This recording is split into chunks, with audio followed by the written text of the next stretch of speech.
எல்லாருக்குமே ஒரு ஆசை. எப்படியோ ஒரு கோல்டு வாங்கணும்னு சொல்லிட்டு. ஒரு செயின் வாங்கணும், ஒரு வளையல் வாங்கணும், ஒரு கம்பல் வாங்கணும்னு ஒரு ஆசை. ஆனா, இப்பத்திய கோல்ட் ரேட் பார்த்தீங்கன்னா, டபுள் மடங்கு, ட்ரிபிள் மடங்கு இருக்கு. ஓகே என்ன பண்ணலாம் அப்படின்னு பார்க்குறப்ப தான் 2 ஆப்ஷன் இருக்கு. இது வந்து நான் ப்ரிஃபர் பண்ணுறதில்ல. உங்களுக்கு எது இதில பெனிஃபிட்ஸ்ன்னு பார்த்து நீங்களே பிக்கப் பண்ணிக்கலாம்.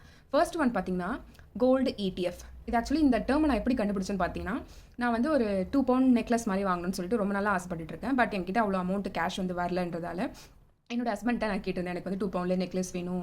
எனக்கு வெளியில போட்டு போறதுக்கு எதுவுமே இல்லன்னு சொல்லிட்டு கேட்டப்ப, அவங்க என்ன சொன்னாங்கன்னா, "நீ கோல்டுல நான் குடுக்குற சின்ன சின்ன அமௌண்ட்ட இன்வெஸ்ட் பண்ணுன்னு" சொன்னாங்க. நான் எப்படி இன்வெஸ்ட் பண்ணிட்டு நீ குடுக்குற 1000, 2000 எப்படி நான் இன்வெஸ்ட் பண்றதுன்னு சொல்லி கேட்டப்ப, இன்வெஸ்ட்னா கோல்டுல இல்ல, கோல்டு ETFல பண்ணுன்னு சொல்லியிருந்தாங்க. ETFஆ அப்படின்னா என்னன்னு கேட்டபோது, அவங்க சில ப்ராசஸ்லாம் எக்ஸ்பிளைன் பண்ணி, இப்படி தான் ஒரு ஸ்டாக் வாங்கணும், இப்படி தான் இத சேல் பண்ணணும். நம்மளுக்கு இதுல ப்ராஃபிட் நெறையா இருக்கு. இப்ப நீ கோல்டு கம்மியா இருக்கிறப்ப வாங்குனா, உனக்கு கோல்டு வந்து by the end of the year வந்து உனக்கு அதிகமா இருந்துச்சுன்னா, உனக்கு நல்ல ரிட்டர்ன்ஸ்மே வரும்னு சொன்னாங்க. ஓகே ஐடியா நல்லா இருக்கேன்னு சொல்லிட்டு தான் இந்த ETF பத்தி ஒரு 2 மந்த்ஸா ரிசர்ச் பண்ணிட்டு இருக்கேன். இது என்ன ETFனா என்னது, இதோட வேலை என்ன, என்ன ப்ராசஸ், என்ன பெனிஃபிட்ஸ் எல்லாத்தையும் பார்த்துட்டு இருக்கப்போ தான் எனக்கு கிடைச்ச கண்டென்ட்டை உங்ககிட்ட ஷேர் பண்ணுறேன். ஃபர்ஸ்ட் ஒன் வந்து கோல்டு ETF அப்படின்னா என்னன்னா, நம்ம கொடுக்குற அமௌண்ட்டை ஒரு நம்ம வாங்குற ஸ்டாக், ஆக்சுவலி இது ஸ்டாக்னு தான் சொல்லுவாங்க, அதை வந்து கோல்டில் இன்வெஸ்ட் பண்ணுவாங்க. லைக் எக்ஸ்சேஞ்ச் ட்ரேடட் ஃபண்டு சொல்லுவாங்க. ஓகேங்களா, ETFோட மீனிங் என்னன்னா எக்ஸ்சேஞ்ச் ட்ரேடட் ஃபண்டு சொல்லுவாங்க. ஓகே நான் இதில் வந்து ஒரு ஸ்டாக் வாங்கிட்டேன், அதோட என்ன எனக்கு பெனிஃபிட்ஸ் நான் யோசிச்சு பார்க்குறப்ப என் ஹஸ்பண்டும் சொன்னது சேம் தான், நான் படித்து தெரிஞ்சுக்கிட்டது சேம் தான். இப்போ நம்ம ஒரு ஜுவல் வாங்க போகிறோம்னா அதுக்கான மேக்கிங் சார்ஜஸ் போடுவாங்க. லைக் 18%, 20% அப்படின்னு ப்ளஸ் ஜிஎஸ்டியுமே நம்ம பே பண்ணுற மாதிரி சுச்சுவேஷன் நம்மளுக்கு அமையும். ஓகே அந்த கோல்டை நம்ம அவ்வளோ பே பண்ணி வாங்கி நம்ம வீட்டில் வைக்கிறதுக்குமே கொஞ்சம் பயமாக இருக்கும். யாரும் எடுத்துகிட்டு போயிடுவாங்க, திருடிட்டு போயிடுவாங்கன்ற ஒரு பயமும் நம்மளுக்கு இருக்கும்.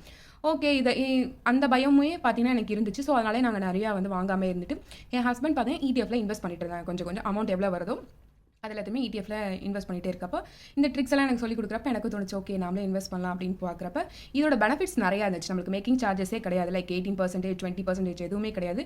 நம்ம வந்து டிஜிட்டலாகவே ஸ்டோர் பண்ணிக்கலாம். இப்போ ஒரு ஸ்டாக் வாங்குறது பார்த்தீங்கன்னா ரொம்பவே ஈஸி. அதே மாதிரி ஒரு ஸ்டாக்கை நீங்கள் சேல் பண்ணுறதும் ஈஸி. பிகாஸ் அது வந்து எல்லாமே ஈஸியஸ்ட் ப்ராசஸாக தான் உங்களுக்கு இங்கே இருக்கும். இல்லை நான் ஒரு ஸ்டாக் வந்து ஒரு 52 ருபீஸ்க்கு வாங்குறேன், நான் ஒரு 2 இயர்ஸ் விட்டுட்டேன், அதோட ப்ரைஸ் பார்த்தீங்கன்னா 152 அப்படி வந்துச்சுன்னா உங்களுக்கு நல்ல ஒரு ரிட்டர்ன்ஸ் ஆக்சுவலி கோல்டு ETFல கிடைக்கும். இதில் வந்து பார்த்தீங்கன்னா உங்களுக்கு எப்போ வேணால் இது லாக்இன் பீரியட் அதெல்லாம் எதுவுமே கிடையாது. உங்களுக்கு எப்போ அமௌண்ட் உங்கள் கையில் இருக்கோ 1000 இருந்தாலுமே ஒரு ETF வாங்கிக்கலாம். டாடா கோல்டு வாங்கிக்கலாம், இல்லை நிப்பான் இந்தியா, சம் SBI, நிறைய ETF இருக்குது. நாட் மோர், லிட்டில் பிட் எல்லாமே குட் ரிட்டர்ன்ஸாக தான் இருக்குது இப்போதைக்கு கம்பேர் பண்ண. சில்வர்லையுமே இருக்குது ETF. நெக்ஸ்ட் இதெல்லாமே பெனிஃபிட்ஸ். ஓகே வெறும் பெனிஃபிட்ஸை பேசி நம்ம டைம் வேஸ்ட் பண்ண தேவை. இதில் என்ன டிஸ்அட்வான்டேஜ் பார்த்தீங்கன்னா ரொம்பவே மினிமல் தான். எக்ஸ்பென்ஸ் ரேஷியோ அப்போ அதாவது நம்ம வித்ட்ரா பண்ணுறப்ப அந்த கம்பெனிக்கு வந்து நம்ம ஒரு எக்ஸ்பென்ஸ் ரேஷியோ பே பண்ணுற மாதிரி இருக்கும். உதாரணத்துக்கு எப்படின்னு பார்த்தீங்கன்னா, நீங்கள் ஒரு டாடா கோல்டு எடுத்துக்கிட்டீங்கன்னா அவன் 0.5% நீங்கள் எவ்வளோ அமௌண்ட் இன்வெஸ்ட் பண்ணுறீங்களோ ரிட்டன் நீங்கள் டெபிட் பண்ணுறப்ப 0.5% அதை அவன்கிட்ட கொடுக்குற மாதிரி ரொம்ப மினிமலாக தான் இருக்கும். நெக்ஸ்ட் வந்து இதில் what is a main disadvantage எனக்கு தோணுச்சுன்னா, இப்போ கோல்டு ரேட் வந்து அமௌண்ட் கொஞ்சம் குறைஞ்சிட்டு வருது. லைக் வந்து 13,700 சம்திங். இதுவே நம்ம இன்னொரு 12,000, 11,000க்கு வந்துச்சுன்னா அந்த ஸ்டாக்குமே டிக்ரீஸ் ஆகும். ஸோ அதுதான் மேஜர் ப்ராப்ளமாக இருக்கும். பட் இந்த எக்கனாமி எப்பயுமே குறையாதுன்னு எனக்கு தோணுது. மேபி கோல்டோட ரேட் இன்க்ரீஸ் ஆகிட்டே தான் இருக்கும். ஸோ அதுதான் கொஞ்சோண்டு நம்மளுக்கு திங்க் பண்ணுற திங்ஸாக இருக்கும். இது என்ன கேட்டிங்கன்னா பெஸ்ட் ஃபார் இன்வெஸ்ட்மெண்ட் மெத்தட். இதை நீங்கள் வந்து இன்னிக்கோ நாளைக்கோ இன்வெஸ்ட்மெண்ட் கிடையாது, ஃபியூச்சருக்கு ரொம்பவே best and forwarded plan actually. Okay எனக்கு ETF பற்றி தெரிஞ்சிச்சு. நெக்ஸ்ட் வந்து கோல்டு சீட்டில் எல்லாருக்குமே தெரிஞ்சது மந்த்லி நம்ம ஒரு ஃபிக்ஸ்ட் அமௌண்ட் பே பண்ணுவோம். 2K 5K நம்ம ஃபர்ஸ்ட் என்ன அமௌண்ட் பே பண்ணுறோமோ அதை தான் வந்து 11th மந்த் வரைக்கும் பே பண்ணுவோம்.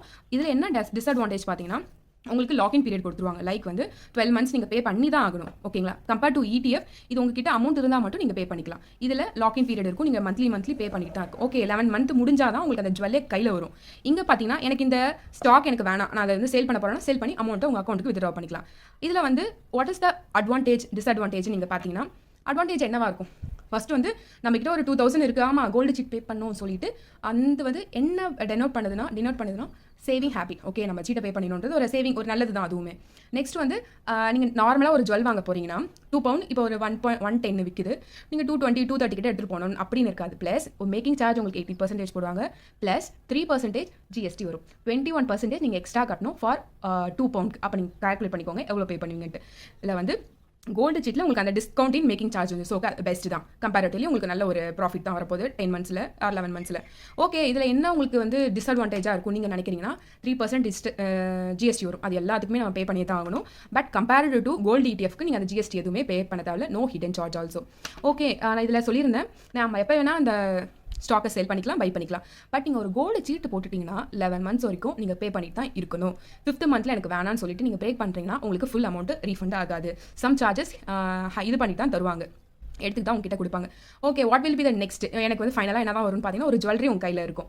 ஓகே தானே, நான் 11 மந்த்ஸ் பே பண்ணேன், எனக்கு வந்து மேக்கிங் சார்ஜஸ்மே போயிடுச்சு, என் கையில் ஜுவல்லரி வருது அப்படின்ட்டு. ஓகே ஓகே இதெல்லாம் இந்த மெத்தட் யாருக்கு பெஸ்ட்னா, எனக்கு ஜுவல் மேலே இன்ட்ரெஸ்ட்டு, எனக்கு ஜுவல்லரி வாங்கணுன்றவங்களுக்கு கோல்டு சீட்டு பெஸ்ட்டு.